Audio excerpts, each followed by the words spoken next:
আপনি কখনো তাহাজ্জুদে লুটিয়ে পড়ে দেখেছেন সুখ কাকে বলে? আপনি কখনো 2 ঘন্টা একাধারে কোরআন তেলাওয়াত করে দেখেছেন সুখ কাকে বলে? আপনি কখনো আল্লাহর সামনে দুহাত তুলে কেঁদে বলেছেন সুখ কাকে বলে? কেঁদে আপনি কি কোনোদিন দেখেছেন যে সুখ কি? সুখে ম্যাটেরিয়াল পজিশনের মধ্যে আছে, নাকি সুখ যিনি আপনার অন্তরের মালিক? সুখ তো এটা শরীরের কোনো জিনিস না। এসির মধ্যে থাকলে যে আপনি সুখে থাকবেন, নট নেসেসারিলি। আপনি যদি সিংহাসনের মধ্যেও থাকেন, মোস্ট পাওয়ারফুল, প্রচণ্ড ক্ষমতা ধরে, তারপরে যে আপনি সুখী, এটা কে বলবে? যদি তাই হতো তাহলে তো ফেরাউনই সবচেয়ে বেশি সুখী থাকতো। ফেরাউন তো কেবলমাত্র স্বপ্নে দেখেছে অথবা আসমানি কিতাবগুলোতে সে শুনেছে, কারণ ওইখানে তো নবীরা ছিল, ইউসুফ আলাইহিস সালাম এবং তার পরবর্তী প্রজন্মে বহু নবী এ মিশরে ছিল। বংশ পরম্পরায় কোনোভাবে হয়তো ফেরাউন শুনেছে যে বনী ইসরায়েলের মধ্যে এমন এক ব্যক্তির আগমন ঘটবে যার কারণে ফেরাউনি যে রাজতন্ত্র যেটা ছিল এটা ধসে যাবে। সেই কারণে সে বনী ইসরায়েলের ছেলেদেরকে, মানে শিশুদেরকে হত্যা করা শুরু করে দিয়েছে। সে তো ওইখানেও থাকতে পারে না, সুখ কই? তা তো দিনেও ঘুম হয় না, রাতেও ঘুম হয়, দিনেও স্থিরতা নেই, রাতেও স্থিরতা নাই, কোনোভাবে সে থাকতে পারছে না। এবং আলটিমেটলি তাকে সে সমুদ্রে নিমজ্জিত হয়েছে। সে তো ভিন্ন কোর্স অফ অ্যাকশন একেবারেই গ্রহণ করে নাই। এবং এই কারণে আপনি এটা যে অর্জন করলে, যদি সম্পদের মালিক হলে অনেক কিছু হতো, তাহলে কারণই তো সবচেয়ে বেশি সুখী হতো, কিন্তু তা তো হতে পারে নাই। সম্পদ অথবা ক্ষমতা, আর যদি আপনি বলেন খুবই সুদর্শন হলে, একেবারে স্মার্ট বডি বিল্ডার, আপনি ফিজিক্যালি একেবারে নায়ক উচিত যদি আপনার চেহারা হয়, তাহলেও আপনি খুবই সুখী হবেন। যদি এটাই হতো, তাহলে আবু লাহাব কি ছিল? আবু লাহাবের নামই তো আগুন সুন্দর। লাহাব মানে হচ্ছে তার চেহারা দিকে তাকালে মনে হচ্ছে যেন আগুন ঝরে, এত সুন্দর। কিন্তু সে আবু লাহাব কি? সায়াসলা নারান জাত লাহাব, ও আগুন সুন্দর, ওই আগুনে তাকে নিক্ষিপ্ত হতে হবে। তাহলে মৌলিকভাবে আমরা যদি পারপাস যদি বলে যাই, তাইলে কেবল আমরা বিভিন্ন জিনিসের, এটা ওই ধরনের মানুষের মতো যারা যখন সমুদ্রে পড়ে যায় তখন তারা খড়কুটা ধরে তারা বাঁচতে চায়। আমরাও খড়কুটার মধ্যে আমাদের সুখ খোঁজার চেষ্টা করেছি। আমরা একেবারে ভাবিনি যে মহান আল্লাহ সুবহানাহু ওয়া তাআলা এর ভালোবাসায় আমাদের সুখ আছে। আপনি কোনোদিন আরব কবিরা অসাধারণ কথাবার্তা তারা বলতেন। ইমরুল কায়েসের নাম আপনারা শুনেছেন। তিনি ইমরুল কায়েস কবিতা বলছেন যে, মানে তার কবিতায় বলছেন, আমরু আলা দিয়ারি লায়লা ওকাব্বিলু জাল জিদারি ওয়াজাল জিদার। আমি লায়লার বাড়ির পাশে দিয়ে যাচ্ছিলাম এবং তার বিল্ডিং, তার ঘরের দেয়ালগুলোকে আমি চুম্বন করছিলাম। ওয়ামা হুব্বুদ দিয়ারি শাগাফাত কলবি। এই দেয়ালের ভালোবাসা আমাকে আকৃষ্ট আসলে করে নাই, আমি পাগল হয়ে যাই নাই। ওয়ালাকিন হুব্বুমান সাকানাদ দিয়ার, বরং এই বাসায়, এই ঘরে যিনি বসবাস করতেন তার ভালোবাসা মূলত আমাকে পাগল বানিয়ে দিয়েছে। এখান থেকে আমি যদি আপনাদেরকে বলি, আল্লাহর ভালোবাসাকে আপনাকে পাগল বানিয়েছে, আল্লাহকে আপনি কতটুকু ভালোবাসতে পেরেছেন বলেন তো? আল্লাহ সুবহানাহু ওয়া তাআলা তিনি বলেছেন যে সকল ব্যক্তিরা আমার প্রত্যাশা, রাসূল সাল্লাল্লাহু আলাইহি ওয়াসাল্লাম বলেছেন, মান আহাব্বা লিকা আল্লাহ আহাব্বাল্লাহু লিকাআহু। কেউ যদি আল্লাহর সাক্ষাৎ চায়, আল্লাহর সাক্ষাৎ সে ভালোবাসে, তাহলে আল্লাহ সুবহানাহু ওয়া তাআলা তার সাক্ষাতের অপেক্ষায় থাকেন। একবার চিন্তা করে দেখেছেন, আপনার রব, তিনি যিনি আপনাকে সৃষ্টি করেছেন, সব কিছু তিনি বানিয়েছেন, তিনি আপনার জন্য সাক্ষাতের অপেক্ষায় আছেন যে কখন আমার ওই বান্দা আসবে, কখন ওর সাথে আমার সাক্ষাৎ হবে।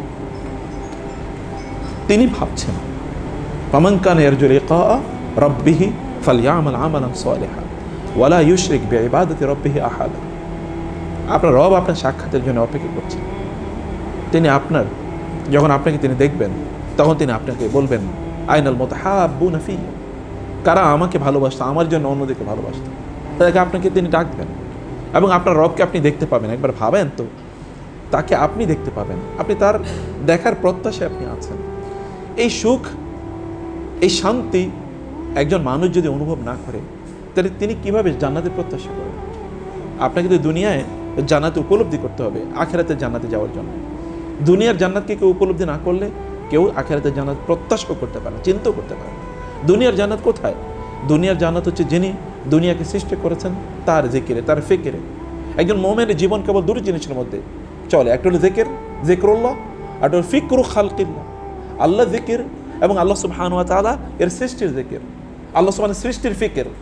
আল্লাহ সুবহানাহু ওয়া তাআলার সৃষ্টির দিকে তাকিয়ে, ইন্না জাআলনা মা আলাল আরদি জিনাতাল লাহা লিনাবলুয়াহুম আইয়ুহুম আহসানু আমালা ওয়া ইন্না লাজাইলুনা মা আলাইহা সাঈদান জুরুজা।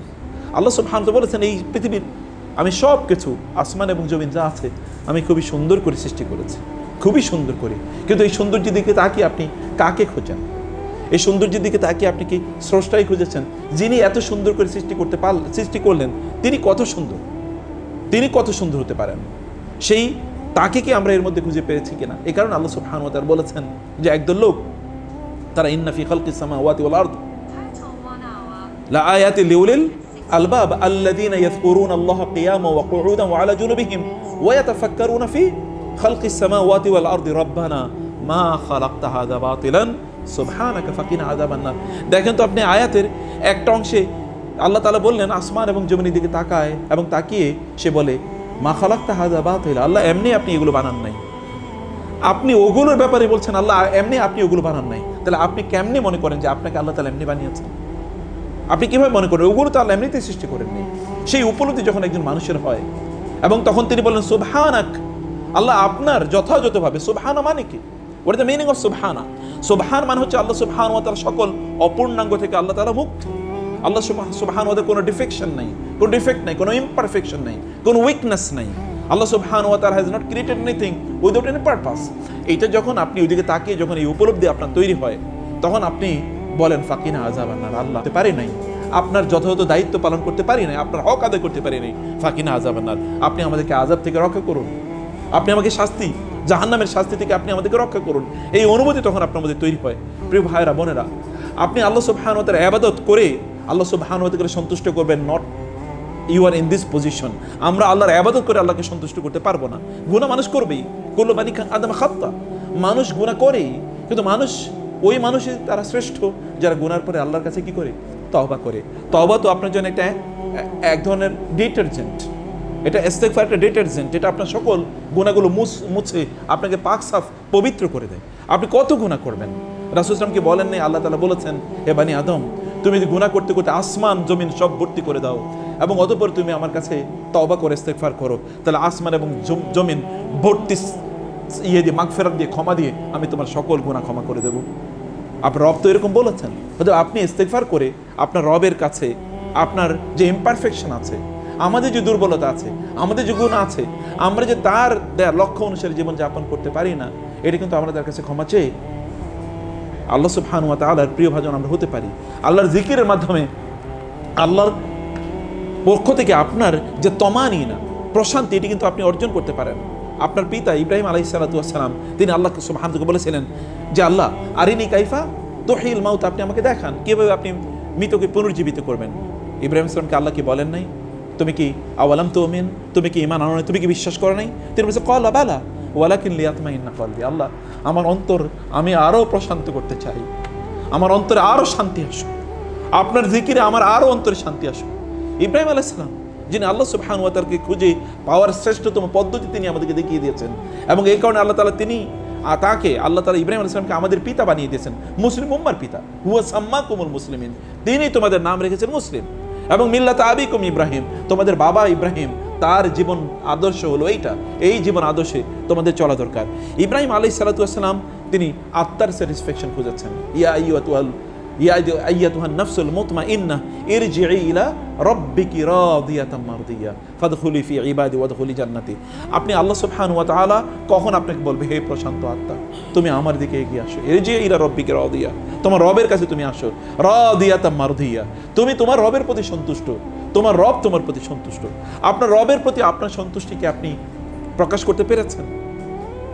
যখন এক ব্যক্তি বাইতুল্লাহ চারপাশে তাওয়াফ করছিলেন এবং তিনি বলছেন আল্লাহ হাল রাদিতা আননি, হে আল্লাহ আপনি কি আমার ব্যাপারে সন্তুষ্ট? তখন ওমর রাদিয়াল্লাহু তাআলা বললেন হে লোক এদিকে আসো, তুমি যে বলছো আল্লাহ তোমার ব্যাপারে সন্তুষ্ট কিনা, তুমি কি আল্লাহর ব্যাপারে সন্তুষ্ট?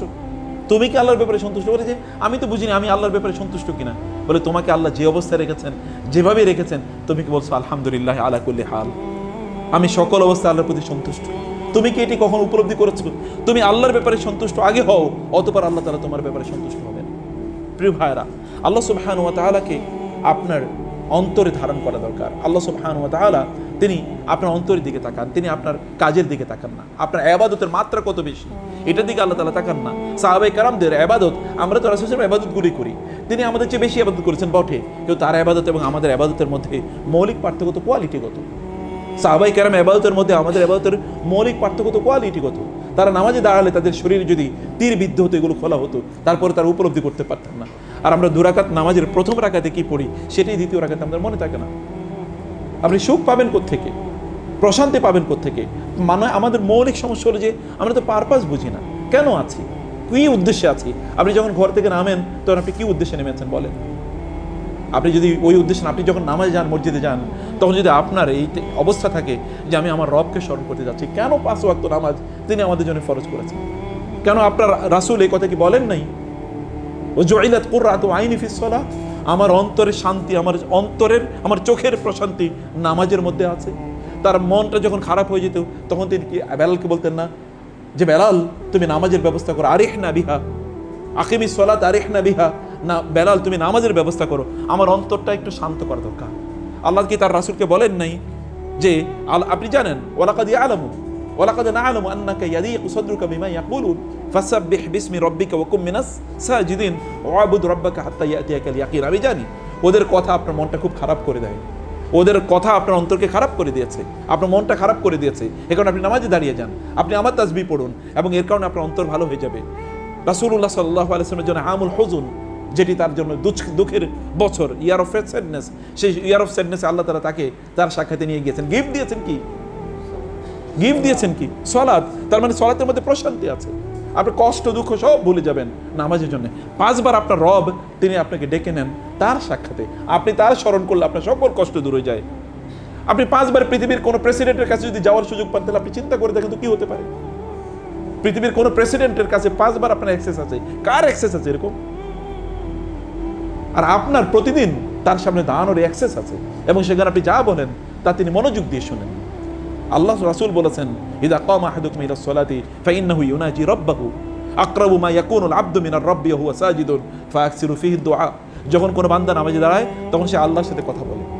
আপনি যখন বলেন, রাসূল সাল্লাল্লাহু আলাইহি ওয়াসাল্লাম বলেছেন, আল্লাহ তাআলা বলেন কাসামতু সালাতা বাইনি ওয়া বাইনা আবদি নিসফাইনি ওয়া লি আবদি মা সাআলা। আমার বান্দা যখন নামাজে দাঁড়ায় তখন আমি ওই নামাজকে তার মাঝে এবং আমার মাঝে অর্ধেক অর্ধেক ভাগ করে নেই, অর্ধেক ওর জন্য বাকি অর্ধেক আমার জন্য। যখন আমার বান্দা বলে আলহামদুলিল্লাহি রাব্বিল আলামিন, তখন আমি বলি আমার বান্দা আমার প্রশংসা করেছে। যখন বলে আর রহমানির রহিম মালিক ইয়াউমিদ্দিন, তখন আমি বলি আমার বান্দা আমার বন্দেগী করেছে, আমার স্তুতি জ্ঞাপন করেছে। যখন আমার বান্দা বলে ইয়াকা না'বুদু ওয়া ইয়াকা নাস্তাইন, তখন আমি বলি প্রথম অংশ আমার জন্য, দ্বিতীয় অংশ আমার বান্দার জন্য। এরপর থেকে যখন সে বলতে থাকে ইহদিনাস সিরাতাল মুস্তাকিম একবার ওয়ালাদ-দাল্লিন পর্যন্ত, তখন আমি বলি আমার বান্দা যা চায় আমি তাকে তাই দিয়ে দিলাম। এর তিনি বলেন না 5 ওয়াক্ত নামাজ তো আপনার জন্য, আপনার রবের দরবারে হাজিরা দেয়ারই কেবল না, আপনার রবের দরবারে আপনার সব কিছু পাওয়ার এবং চাওয়ার সে অবস্থা। আপনি মনে করেন আপনার রাসূল সাল্লাল্লাহু আলাইহি ওয়াসাল্লাম তিনি গরিব ছিলেন? নো, তার সম্পদের প্রাচুর্য ছিল, কিন্তু এই সম্পদ তিনি কি করেছেন কি? রাসূলুল্লাহ সাল্লাল্লাহু আলাইহি ওয়াসাল্লাম সম্পদ, আমাদের জীবনটা এতটা আত্মকেন্দ্রিক, আমরা কেবল সম্পদ উপার্জন করি আমার নিজের জন্য, আমার পরিবারের জন্য, অথবা আমার ছেলে মেয়েদের জন্য। এর বাইরে কোনো কিছু নাই, এর বাইরে কোনো চিন্তা নাই। আপনি ডিগ্রি অর্জন করেন কেবল, তাইলে আপনার ইনকাম হবে অনেক বেশি, তাহলে আপনার পরিবার পরিজনকে আপনি সার্ভ করতে পারবেন, আপনার তখন স্যালারি বাড়বে, আপনার তখন ইনক্রিমেন্ট বাড়বে। বাট হোয়াট অ্যাবাউট ইউর মানে serving your creator and serving the creation of your creator? আপনার স্রষ্টাকে আপনি সেবা করবেন, স্রষ্টার সৃষ্টিকে আপনি সেবা করবেন, সেই বিষয় কই? সে মানসিকতা কোথায়? আপনি মানুষকে এমনিতে কোনো মানুষকে ডাক দিয়ে তার সেবা করে দেখেছেন যে সেখানে অন্তরের স্যাটিসফ্যাকশন, যা প্লেজার কেমন আসে? এটা কেবল আল্লাহর জন্য করেছেন, এটা করেই দেখুন না, এটা করেই দেখুন যে আপনার তখন পরিতৃপ্তিটার লেভেলটাকে, আপনি তখন পারপাসফুল লাইফ লিড করছেন। রাসূল ইসলাম বলেছেন কোন একজন ব্যক্তি সকালবেলা যখন ঘুম থেকে উঠে এবং তার আখিরাত কেন্দ্রিক যদি তার আজকের জীবনটা সাজায়, আজকে আমি যা করব সব কাজ আখিরাত কেন্দ্রিক করব, যদি এটা এই ব্যক্তি করে, তাহলে আল্লাহ সুবহানাহু ওয়া তাআলা এই গোটা দুনিয়া ওই ব্যক্তির পেছনে ঘুরিয়ে দেন, গোটা দুনিয়া এবং ওই ব্যক্তির পেছনে ঘুরতে থাকে। রাসূল ইসলামের পেছনে কি ফেরেশতা এসে, আসমানে ফেরেশতা মানে পাহাড়ে ফেরেশতা এসে বলে নাই, জিবরিল এসে কি বলে নাই ইয়া রাসূলুল্লাহ আল্লাহ পাঠিয়েছেন আপনি আমাকে অনুমতি দিতে এই উহুদ পাহাড়কে আপনার জন্য স্বর্ণ বানিয়ে দেওয়ার জন্য? অথবা পাহাড়ের ফেরেশতাকে এসে বলেন নাই আল্লাহ পাঠিয়েছেন খাদো আল্লাহ পাঠিয়েছেন ইয়া রাসূলুল্লাহ আপনি কেবল অনুমতি দেন এই 2 পাহাড়কে এই জনপদের মানুষের উপর ছুঁড়ে মারি এবং তাদেরকে আল্লাহ তাআলা ধ্বংস করে দেবেন? রাসূলের কাছে কি অনুমতি নিয়ে আসেনি? পৃথিবীতে এর চেয়ে পাওয়ার আর কি আছে? যুদ্ধের ময়দানে তার জন্য ফেরেশতা আসেন না? 5000 ফেরেশতা এসেছেন, 3000 ফেরেশতা এসেছেন, ওয়া জুনুদান লাম তারাহা। আপনি দেখেন খন্দকের যুদ্ধে আল্লাহ পাঠিয়েছেন কি? আল্লাহ তো পাঠিয়েছেন কেবলমাত্র রিহ, বাতাস দিয়ে আল্লাহ সুবহানাহু ওয়া তাআলা নাস্তানাবুদ করে দিয়েছেন তাদেরকে, কারণ তাদের পারপাস ছিল আল্লাহ সুবহানাহু ওয়া তাআলার, লক্ষ্য ছিল আল্লাহর। সুলাইমান আলাইহিস সালাতু ওয়াস সালাম তিনি যুদ্ধে যাবেন, যুদ্ধের জন্য 10,000 ঘোড়া প্রস্তুত করেছেন, কিন্তু আল্লাহর জিকির মানে কেবল আসরের নামাজ পড়তে পারেন নাই, এই কারণে 10,000 ঘোড়াকে তিনি জবাই করে ফেলেছেন। এই ঘোড়া আমার দরকার নাই, আমার রবের আমি ইবাদত করতে পারলাম না, আমার এটা এটা আমাকে আল্লাহর ইবাদত থেকে, আল্লাহ জিকির থেকে, কোরআনের সূরাতুস সাদে আছে যে আমার রবে আন যিকরি রব্বি হাত্তা তাওয়ারাত বিল হিজাব, এটা আমাকে আমার রবের জিকির থেকে একটু কিছুক্ষণের জন্য বিরত রেখেছে। এরপরে তিনি এগুলোকে জবাই করে ফেললেন। আল্লাহ তাআলা বললেন, সুলাইমান তুমি যেহেতু ঘোড়াকে আমার পথে জিহাদ করবে, আমার দিনকে প্রতিষ্ঠা করবে, এই জন্য তুমি ঘোড়ার ব্যবহার করতে চেয়েছিলে, কিন্তু এই ঘোড়া তোমাকে কিছুক্ষণের জন্য আমার স্মরণ থেকে বিরত রেখেছিলে, এই কারণে তুমি ঘোড়াকে জবাই করে দিয়েছো। এখন আর ঘোড়া দিয়ে তোমার যুদ্ধ করা লাগবে না, এখন তুমি যুদ্ধ করার জন্য বাতাস ব্যবহার করতে পারো, এখন তুমি যুদ্ধ করার জন্য যুদ্ধ করার জন্য এখন জিনকে ব্যবহার করতে পারো, তোমাকে সকল প্রপার্টি ওউতিতু মিন কুল্লি শাই। তিনি বলেছেন যে আমাকে আল্লাহ সুবহানাহু ওয়া তাআলা সব কিছু দিয়েছেন, সব ক্ষমতা আল্লাহ সুবহানাহু ওয়া তাআলা তাকে প্রদান করেছেন। সম্মানিত ভাইরা, আপনি যখন ঘর থেকে সকালবেলা বের হন তখন আপনি কেন বের হচ্ছেন? আপনি তো নিটোরে আসেন, কেন আসছেন? আপনি আপনার লক্ষ্য উদ্দেশ্য কি? কেবল কটা ইনকাম করা? ইনকাম করার জন্য কি এরকম জায়গায় আসা লাগে? ইনকাম করার জন্য কি এয়ার কন্ডিশনার রুমে থাকা লাগে? ইনকাম করা কি এত দূরে আসা লাগে? না, আসা লাগে না। আপনাকে নিশ্চয়ই এগুলো প্রত্যেকটার পেছনে একটা নির্দিষ্ট বড় একটা লক্ষ্য আছে। আল্লাহ আপনাকে পাঠিয়েছেন বিশাল একটা বড় দায়িত্ব, যেটা ইস্তিখলাফ, লাস্তাখলিফান্নাহুম ফিল আরদি কামা ইসতাখলাফাল্লাযিনা মিন ক্বাবলিকুম। আল্লাহ সুবহানাহু ওয়া তাআলা আপনাদেরকে এই জমিনে দায়িত্ব দিয়েছেন। আমরা কেবলমাত্র খাই, দাই এবং ঘুমাই, আমাদের জীবনটা যেন এমন না হয়ে যায়। তাহলে আমাদের জীবনের সাথে প্রাণীর জীবন পার্থক্য কি বলেন? এই যে পশু পাখির জীবনের মধ্যে জঙ্গলে যে প্রাণীগুলো বসবাস করে, বা গরু ছাগল যদি আমি আরও এই ল্যাঙ্গুয়েজে বলি, এদের মধ্যে পার্থক্য, ওরা তো খায়, দেয় এবং ঘুমায়, এবং আমাদেরকে কেবল খাওয়া দাওয়া এবং ঘুমানো, এটুকু কেবল আমাদের কাছে। ওদের একটা স্কিল আছে, সেই স্কিলটা হয়তো বা হিউম্যান স্কিল না বটে, কিন্তু তার জন্য তো স্কিল আছে। তাহলে আমার এবং তার মধ্যে পার্থক্য কি? আমার তো একটা গ্রেটার পারপাস আছে আমার জীবনের, ওর কোনো পারপাস নাই, ওর কোনো জবাবদিহিতা নেই। কারণে পারপাস যেহেতু নাই, জবাবদিহিতা নাই। আপনার পারপাস আছে, এবং for every action and reaction আপনাকে অবশ্যই জবাবদিহিতা আসতে হবে। ফামান ইয়ামাল মিসকালা যাররাতিন খায়রান ইয়ারা ওয়া মান ইয়ামাল মিসকালা যাররাতিন শাররান ইয়ারা। প্রত্যেকটি মুহূর্তে আপনি আল্লাহ সুবহানাহু ওয়া তাআলা কেন আপনাকে সৃষ্টি করেছেন, এবং আপনি যে কাজটি করছেন সেই কাজটি আপনি কেন করছেন, এই জিনিসটি আপনার নিজকে আপনি জিজ্ঞাসা করা দরকার। এটা যদি আপনি জিজ্ঞেস করতে পারেন, তাহলে আপনি দেখবেন আপনি কেন খাচ্ছেন। ওমর রাদিয়াল্লাহু বলতেন যে যখন তিনি খেতেন তখন তিনি বলতেন, লিমা তাক আকালতা ইয়া ওমর, আমর তুমি কেন খাচ্ছ, তুমি খাচ্ছ কেন? এই কারণে তিনি খাবারের ব্যাপারে তিনি জিজ্ঞেস করতেন। এবং এই কারণে তিনি একবার তার ছেলেকে আব্দুল্লাহ ইবনে ওমরকে তিনি দেখলেন, আব্দুল্লাহ ইবনে ওমর যাচ্ছেন, কোথায় যাচ্ছ? বাজার যাচ্ছে। কি কারণে? মাংস কেনার জন্য। কেন? বলে খাবো, একটু মনে চাইছে। তার মানে কি, তোমাদের যখন মনে চায়, যাই মনে চায় তাই করো, তোমার যা মনে চায় তা করো। এটা কি আল্লাহ চান নাকি চান না, এটাকে জিজ্ঞেস করো নি?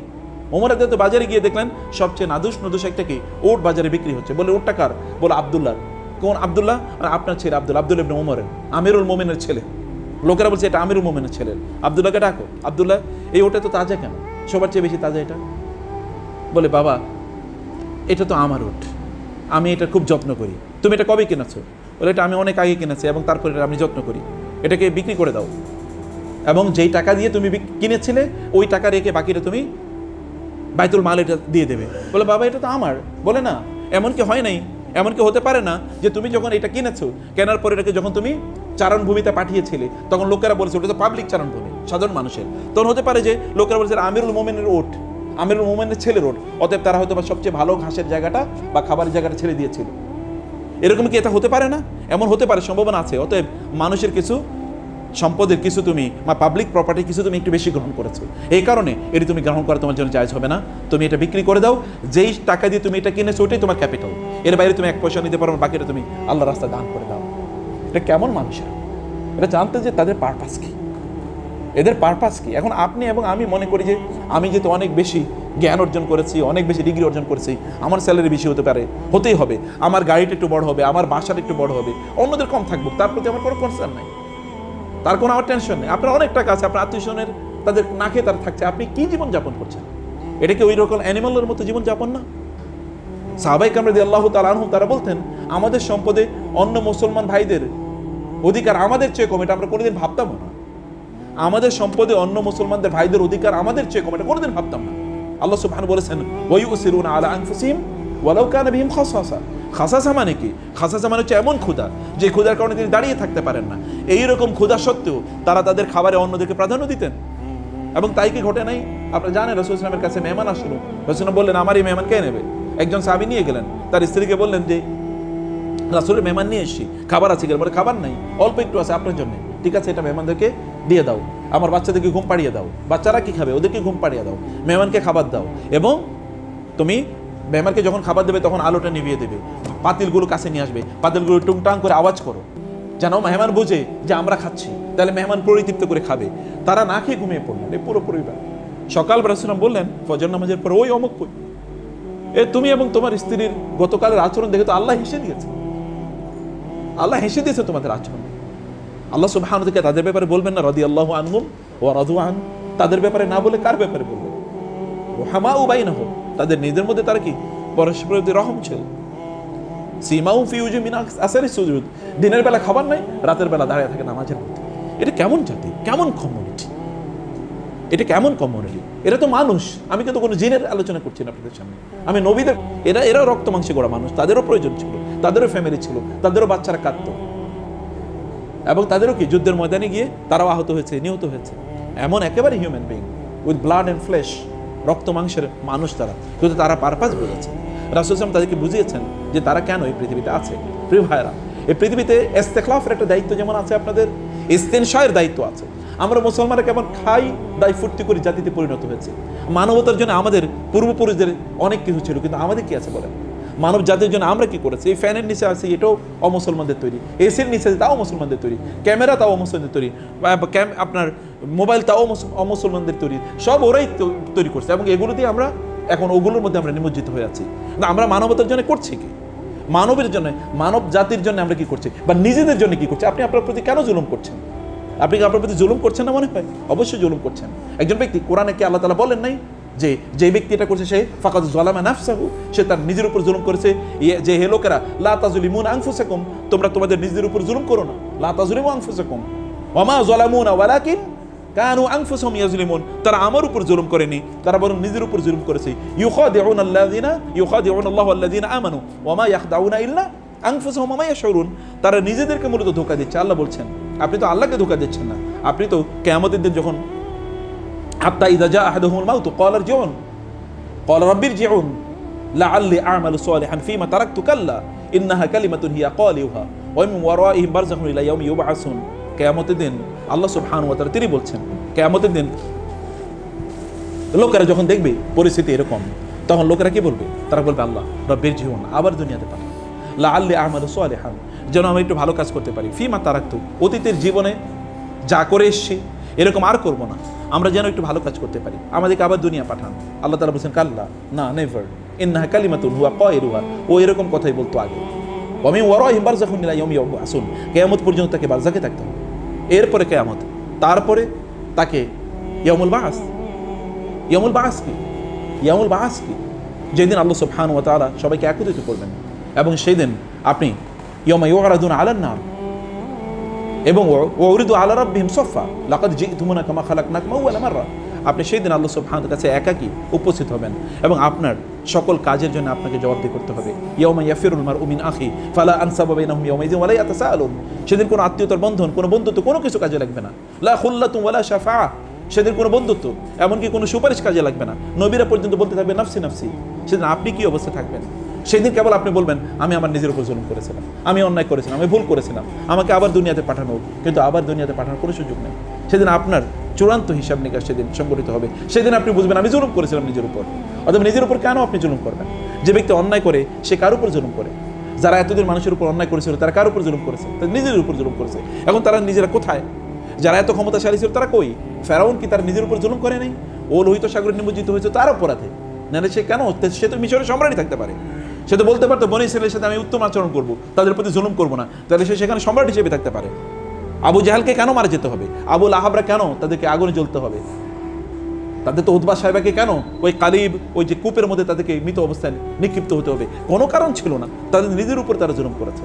আমরাও আমাদের নিজের উপর জুলুম করে যাই, যখন অন্যায় করি, আল্লাহর পথ থেকে বিচ্যুত হই, তখন সত্যিকার অর্থে আমাদের নিজের উপর আমরা জুলুম করি, আমরা অন্যায় করি, আমাদের নিজেকে আমরা আগুনের মুখোমুখি করি। এই আগুন, এই জাহান্নামের আগুনকে আপনি কি মনে করছেন? আমরা কি মনে করছি? এটা কি সাধারণ কোনো জিনিস যেটা আমাকে জ্বালিয়ে দেবে? আল্লাহ সুবহানাহু ওয়া তাআলা বলেছেন সেদিন অবস্থা হবে এরকম যে যখন এই চামড়াগুলো জ্বলে যাবে তখন এর পেছন থেকে আবার নতুন করে চামড়া গজাবে, যে লিয়াযুকুল আযাব, যেন তারা শাস্তির স্বাদ যেন তারা পেতে পারে। ফুদাল ইবনে আয়াজ রাহিমাহুল্লাহ তিনি যাচ্ছিলেন, এক লোকের জিজ্ঞেস করলেন যে তোমার বয়স কত? বলে 60 বছর। বলে তুমি গত 60 বছর পর্যন্ত আল্লাহর রাস্তায় তুমি দৌড়াচ্ছ? 60 বছর পর্যন্ত আল্লাহর রাস্তায়, আল্লাহর পথে আল্লাহর দিকে যাওয়ার জন্য তুমি দৌড়াচ্ছ। বলে ইয়া সুবহানাল্লাহ, ইয়ে শেখ, আমি তো তাহলে কিছুই করি না, আমি তো বুঝি নাই 60 বছর কীভাবে কাটালাম, কী করলাম। তখন তিনি বললেন, কোনো সমস্যা নাই, তুমি অতীতে যা করেছো সেগুলো ভুলে যাও, ভবিষ্যৎকালে তুমি সুন্দর করে চালাও, ইস্তিগফার করো, তাহলে তোমার ভবিষ্যতের কাজগুলো তোমার অতীতের কাজগুলোকে মুছে দেবে। ইন্নাল হাসানাত ইউযহিবনাস সাইয়্যাত যালিকা লিযিকরা লিযাকিরিন। এক সাহাবী এসে বলেন, ইয়া রাসূলুল্লাহ, আমি তো অন্যায় করেছি। কি করেছি? আমি এক মহিলার, সুন্দরী মহিলার দেখে তাকে জাবড়ে ধরে তাকে চুমু দিয়ে দিয়েছি। আমি তো অন্যায় করেছি, আমি করবো কি? এর মধ্যে রাসূল বলে, তোমার তো কোনো মাফ নাই। এমত অবস্থায় তিনি কাঁদছিলেন। কিছুক্ষণ পরে আল্লাহ তাআলা কোরআন আয়াত নাযিল করে দিলেন, আকিমিস সালাতা তারফাইন নাহার ওয়া যুলাফাম মিনাল লাইল ইন্নাল হাসানাতি ইউযহিবনাস সাইয়্যাত। তাকে বলেন সকাল এবং সন্ধ্যায় যেন তাই নামাজ আদায় করে, আল্লাহর কাছে ইস্তেগফার করে, এবং সে যেন এখন থেকে ভালো কাজ করতে থাকে, তাহলে আল্লাহ তাআলা তার অতীতের গুনাহগুলো মাফ করে দেন। আল্লাহ সুবহানাহু ওয়া তাআলা মানুষকে আল্লাহ সুবহানাহু ওয়া তাআলার পথে যদি লোকেরা ফিরে আসতে চায়, আল্লাহ সুবহানাহু ওয়া তাআলা দুহাত প্রসারিত করে দেন ওই সকল ব্যক্তিদেরকে ফিরিয়ে নিয়ে যাওয়ার জন্য। প্রিয় ভাইয়েরা, সম্মানিত বোনেরা, সেই কারণে প্রত্যেকটা অ্যাকশন, প্রত্যেকটা রিঅ্যাকশন, এটা কী কারণে আমরা করছি, কী উদ্দেশ্যে আমরা করছি, এটাকে আমাদের নিজেকে জিজ্ঞেস করা দরকার। আমরা কি এদিকে জান্নাতের দিকে এগিয়ে যাচ্ছি নাকি জাহান্নামের দিকে এগিয়ে যাচ্ছি? আপনার নিজকে প্রতিদিন আপনার জিজ্ঞেস করা দরকার যে আমি জান্নাতের দিকে এগিয়ে যাচ্ছি না জাহান্নামের দিকে এগিয়ে যাচ্ছি। আল্লাহ সুবহানাহু ওয়া তাআলা আমাদেরকে কেবল খাওয়া দাওয়া ফুর্তি করার জন্য পাঠান নাই। আল্লাহ সুবহানাহু ওয়া তাআলা আমাদেরকে একটা ইস্তেখলাফের দায়িত্ব যেমন দিয়েছেন, ইস্তেনশায়ের দায়িত্ব দিয়েছেন, এই পৃথিবীকে ইস্তেমারের দায়িত্ব দিয়েছেন। আল্লাহ সুবহানাহু বলেছেন যে তোমাদেরকে ওয়াস্তামারাকুম ফিহা, আল্লাহ তাআলা তোমাদেরকে এখানে দায়িত্ব দিয়েছেন যেন তোমরা এখানে ইস্তেমার কাজ করো, সভ্যতা নির্মাণ করো, মানুষের জন্য যেন তোমরা কোনো কিছু করে যাও। রাসূলুল্লাহ সাল্লাল্লাহু আলাইহি ওয়াসাল্লাম তিনি যখন হেরা গুহা থেকে যখন তিনি তার স্ত্রীর কাছে ফিরে আসছিলেন, তার স্ত্রী বলেছেন কি? তিনি তখন বলেছিলেন, আমাকে জাম্মিলুনি, আমাকে চাদর দ্বারা আবৃত করে দাও। তার স্ত্রী তাকে কি বলেছেন বলেন তো? না। এবং তিনি বলেছেন, আমি কি পাগল হয়ে গেলাম নাকি ভূত আমাকে ধরলো? তিনি বললেন যে না, দুষ্ট জিন আমাকে ধরলো না, এটা হতেই পারে না। কাল্লা লা ইউখজিকাল্লাহু আবাদা, কখনোই না, আল্লাহ আপনাকে এভাবে অপমানিত করতেই পারেন না। কারণ ইন্নাকা লা তাসিলুর রাহিমা ওয়া তাহমিলুল কাল্লা ওয়া তাকরিউদ দাইফা এবং ওয়া তুঈনু আলা নাওয়াইবিল হক, আপনি এটা হতেই পারে না। আপনি মানুষের সাথে উত্তম সম্পর্ক রাখেন, গরিব দুঃখীদেরকে আপনি সাহায্য করেন, আত্মীয় স্বজনের সাথে ভালো সম্পর্ক রাখেন, মেহমানদারি করে থাকেন আপনি, এবং আপনি কি করেন, মানুষের যখন বিপদ আপদ হয় তখন আপনি সেখানে এগিয়ে যান। হতেই পারে না আল্লাহ তাআলা আপনাকে অপমানিত করবেন। আবু বকর রাদিয়াল্লাহু তাআলা আনহু জুলুমের অত্যাচার সহ্য না করতে পেরে, জুলুমের অত্যাচারের এই আপনার মানে এত প্রকোপ সহ্য না করতে পারে তিনি চলে যাচ্ছেন সিরিয়ার দিকে। প্রথমে দেখা হলো ইবনু দাগিনার সাথে। ইবনু দাগিনা মানে আরবদের মুশরিকদের একজন বেদুইন নেতা। বলছে, আবু বকর আপনি কোথায় যাচ্ছেন? বলে, তোমার জাতি তোমাকে থাকতে দিচ্ছে না, আমি এই জন্য চলে যাচ্ছি। কোথায় যাচ্ছেন? আমি চলে যাচ্ছি তোমাদের দেশ ছেড়ে। নো মিসলুকা লা ইয়াখরুজু ওয়া লা ইউখরাজ। আবু বকর, আপনার মতো মানুষ যেতেই পারে না, অসম্ভব। আপনি না গেলে, আপনি না থাকলে ওই সমাজ ধ্বংস হতে বাধ্য। কারণ কি? কারণ ওই একই কথা, ওই 5টি কথা, যেই 5টি কথা খাদিজা রাদিয়াল্লাহু তাআলা আনহা রাসূলুল্লাহ সাল্লাল্লাহু আলাইহি ওয়াসাল্লামের জন্য বলেছিলেন, ওই 5টি কথাই আবু বকরের জন্য প্রযোজ্য। যে আপনি ইন্নাকা লা তাসিলুর রাহিমা, আপনি আত্মীয়স্বজনের সাথে উত্তম আচরণ করেন, মানুষের বিপদ আপদে আপনি এগিয়ে যান, আপনি যার জামা কাপড় নাই, খাদ্য নাই, তাদের জন্য অ্যাজ ইফ আপনি ইনকাম করেন, অ্যাজ ইফ আপনি তার জন্য ইনকাম করছেন। আপনার মাসের যখন আপনি স্যালারিটা পান, স্যালারি থেকে আপনি 1000 2000 টাকা যখন আপনি দান করেন, আপনার অন্তরে যে সুখ আপনি তৈরি পাবেন, যে সুখ আপনি অনুভব করবেন, এটা আপনি ওইখান থেকে অথবা বাসার জন্য আপনি অথবা সুন্দর জামা নিয়ে গেলেন, অথবা আপনি সেখানে মিষ্টি নিয়ে গেলেন বা ইত্যাদি নিয়ে গেলেন, আপনি সেই সুখ কোনোদিন অনুভব করবেন না। কোনোদিন এটা অনুভব করার জিনিস এইভাবে আপনি অনুভব করবেন না। কারণ রিয়েল সুখ আসে অন্তরে, এটা শরীরে সুখ আসে না। এই সুখ তারাও অনুভব করেছেন। এই কারণে আবু বকর রাদিয়াল্লাহু তাআলা আনহু তিনি তার জীবনে কমপক্ষে 6 বার এরকম ঘটনা ঘটেছে, সব সম্পদ আল্লাহর রাস্তায় দান করে দিয়েছেন। 6 বার সব দিয়ে দিয়েছেন। এবং আপনারা তো জানেন, তাবুকের যুদ্ধে যখন তিনি তার অল্প কিছু হাঁড়ি পাতিল নিয়ে আসছিলেন, রাসূলুল্লাহ বুঝতে পেরেছেন যে তিনি কি নিয়ে এসেছেন। ওমর একটু খুশি যে তার সম্পদের অর্ধেক দিয়ে দিয়েছেন, প্রচুর সম্পদ দিয়েছেন। এবার আবু বকর কেবল একটা পুটলি নিয়ে আসতেছে, এবং কি যে নিয়ে আসতেছে হয়তো এটা বোঝা যাচ্ছে না, কিন্তু দেখা যাচ্ছে ছোট। ওমর বুঝলেন যে আমি তো অনেক বেশি দিয়েছি।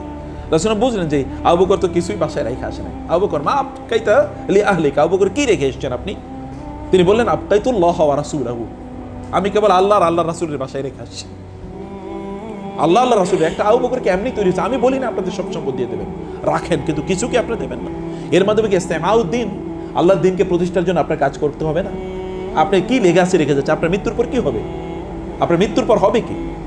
আপনি চিন্তা করে দেখেন আল্লাহ রাসূলের ব্যাপারে আল্লাহ কি বলেছেন, ওয়া রাফা'না লাকা যিকরাকা। আপনি বলেন তো এই পৃথিবীতে পূর্ব থেকে পশ্চিম পর্যন্ত, সকাল থেকে রাত পর্যন্ত 24 ঘন্টার মধ্যে একটা সেকেন্ডও যায় যে সেকেন্ডে লোকেরা বলেন আশহাদু আন্না মুহাম্মাদুর রাসূলুল্লাহ। একটা সেকেন্ড পাবেন আপনি মিনার থেকে, অথবা নামাজ এসে বলে না আশহাদু আন্না মুহাম্মাদান আবদুহু ওয়া রাসূলুহু এটা বলে না, এরকম আপনি পাবেন না। অথবা সে একামতে বলে না, অথবা এমনি বলে না সাল্লাল্লাহু আলাইহি ওয়াসাল্লাম, অথবা নামাজে বলেন আল্লাহুম্মা সাল্লি আলা মুহাম্মদ আল্লাহুম্মা বারিক আলা মুহাম্মদ, একটা মুহূর্ত আপনি পাবেন না। কি করেছেন কি? তিনি মানবতার জন্য যে উপকার করেছেন, এই উপকারের কোনো তুলনা আছে? তিনি মৃত্যুবরণ করেছেন, কিন্তু মানব জাতি কি এখনো তার উপকার থেকে লাভবান হচ্ছে না? এই পৃথিবীতে সবচেয়ে বেশি যেই মানব জাতির জন্য যেই ইনি উপকার করেছেন তিনি হচ্ছেন মুহাম্মদুর রাসূলুল্লাহ সাল্লাল্লাহু আলাইহি ওয়াসাল্লাম। তার মৃত্যুর পরেও এখনো আলো দিয়ে যাচ্ছে, এবং তিনি বলেছেন তারাকতুকুম আলাল মাহজ্জাতিল বাইদা লাইলুহা কানাহারিহা লা ইয়াজিগু আনহা ইল্লা হালিক। আমি তোমাদেরকে যে ধর্মের উপর, যে দ্বীনের উপর রেখে গেলাম, এটা আলাল মাহজ্জাতিল বাইদা, এটা আলোক উজ্জ্বল প্রদানকারী। লাইলুহা কানাহারিহা, এখানে দিন আর রাত বলতে কোনো কিছু নেই, সব সারাদিনই দিন, 24 ঘন্টা দিন। মানে তোমাদের জীবনটা দিন এমন ইসলাম দিয়ে গেলাম যেটা তোমাদের জন্য ইলুমিনেটিং, লাইক কি আসমানি সূর্যের মতো, এটা তোমাদেরকে আলো দিয়েই যাবে প্রত্যেকটা মুহূর্তে। এবং এই কারণে আল্লাহ তাআলা বলেছেন ওয়ারাফা'না লাকা যিকরা। আল্লাহ সুবহানাহু ওয়া তাআলা এই পৃথিবীতে সম্পদশালী লোকের অভাব আছে। আপনি বলেন তো ইমাম আবু হানিফা রাহমাতুল্লাহির সময় সবচেয়ে টাকা পয়সার মালিক কে ছিল? নামও তো খুঁজে পাবেন না। ইমাম বুখারীর সময় কে ছিল? কিন্তু ইমাম বুখারীকে কতজন লোক স্মরণ করে, ইমাম আবু হানিফাকে কতজন স্মরণ করে, আর বাকিদেরকে কয়জন স্মরণ করে? আপনি 100 বছর আগে বাংলাদেশের সবচেয়ে বেশি ধনী কে ছিল বলেন? আপনি খুঁজে পাবেন না। কিন্তু ওই সময় এখানকার সবচেয়ে বড় যারা দিনদার তাদের নাম আপনি খুঁজে পাবেন না। ওয়ারাফা'না লাকা যিকরাক। আমাদের অবসর সময় আমরা কি করি? অবসর সময় সিনেমা দেখি, টেলিভিশন দেখি, গল্প দেখি, ইউটিউব দেখি, ফেসবুক টিপাই। কিন্তু আল্লাহ তাআলা তার রাসূলকে কি বলছেন অবসর সময় কি করতে? ফাইজা ফারাগতা ফানসাব ওয়া ইলা রাব্বিকা ফারগাব। যখন আপনি অবসর হবেন তখন আপনি নামাজে দাঁড়িয়ে যান, আর অবসর হইলে মোবাইলটা টিপানো শুরু করে দিন। সালাম ফেরানোর পরই মোবাইল টিপাই। অথচ আল্লাহ বলেছেন ফাইদা ফারাগতা, আপনি যখন অবসর হবেন, আপনি যখন ক্লান্ত, নামাজ আপনার যখন অফিসের কাজ শেষ, তখন আপনার কাজ কি? আল্লাহর জন্য দাঁড়িয়ে যাও। দেখেন না শান্তি কাকে বলে, যেটা ওমরের কথা বলেছে। আল্লাহ রাসূল সাল্লাল্লাহু আলাইহি ওয়াসাল্লামকে আল্লাহ বলেন নাই ইয়া আইয়ুহাল মুযাম্মিলু কুমিল লাইলা ইল্লা কালিলা নিসফাহু আও ইনকুস মিনহু কালিলা আও জিদ আলাইহি ওয়ারাত্তিলিল কুরআনা তারতিলা। আল্লাহ তাআলা তার রাসূলকে বলেছেন ইয়া আইয়ুহাল মুযাম্মিলু কুমিল লাইলা ইল্লা কালিলা, হে মুযাম্মিল যিনি চাদর দিয়ে তার নিজকে আবৃত করে রেখেছেন, কুমিল লাইল ইল্লা কালিলা, রাতের কিছু অংশ ছাড়া বাকি অংশ আপনি নামাজে দাঁড়িয়ে যান।